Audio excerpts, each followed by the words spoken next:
Morning, it's Thursday, the 11th of May. Now, those of you who do know me, my mother passed away from bowel cancer in 2019. And anyway, so a lot of people have, and it's horrible. And this is what Bowel Cancer UK produce. Anyway, so I read that. I mean, as I study a lot, I'm a nutritional chef, so I know about certain things. And they print all this, but if you're in hospital with it, you don't get any of this food. They feed you rubbish. And so when we put mum in a respite care home, which we were paying £5,000 a month for. Money's not important, but you expect decent food. And I had to write them in, because I went and ate there a couple of times with her, and I just said, this is not what's on the menu here. Whatever you write, what was on your menu that I read when it was served on the plate was horrendous, and she didn't want to eat it. So I wrote this, and this is very good for anyone who very simple food. A lot of people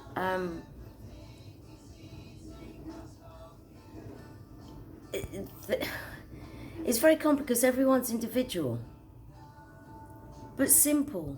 And this is all stuff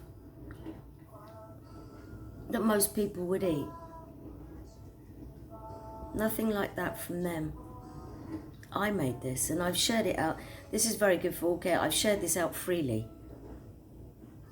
Just my concern, and this is very good for a lot of other people as well.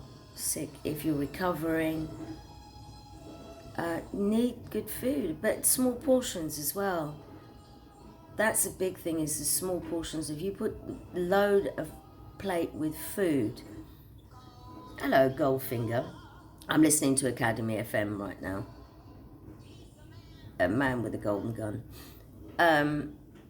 And you know, to be honest with you, I did so much research, as you can imagine.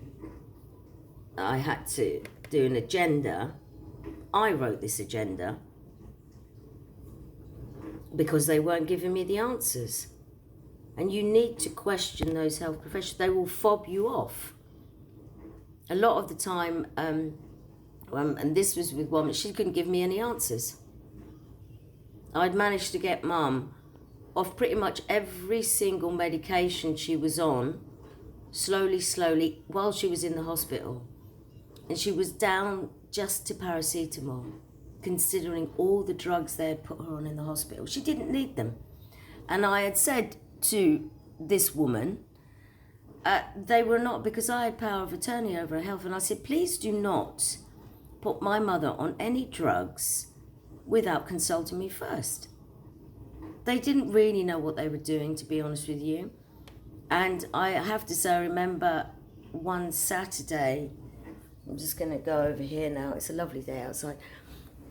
One Saturday, it was a lovely Greek doctor there, and he happened to be in there, and I said to him, he said she shouldn't be on all these drugs, this is ridiculous. So do question in the hospital, question why. And if you got any questions, there should be PALS, patient advocate, there. I don't know how much experience they had. My GP said to me, you should do this. And I said, well, how can I do that? I would love to, and I do help people a lot. I said, but when you are looking after your mum and your dad, and the NHS is supposed to be doing that because that's what they paid all their national insurance stamp for. And I see that even more now, is consistently, and the staff do as good as they can, but the management take all the money, they make the decisions. None of them have got any healthcare experience. Who's the guy we have at the moment? Steve Barclay? Is he from the Barclays banking family? And look at all of them. They've all got interest in drugs. And it shouldn't be. Hippocratic oath. First, do no harm. Remember that, folks. First, do no harm. Try and remember that.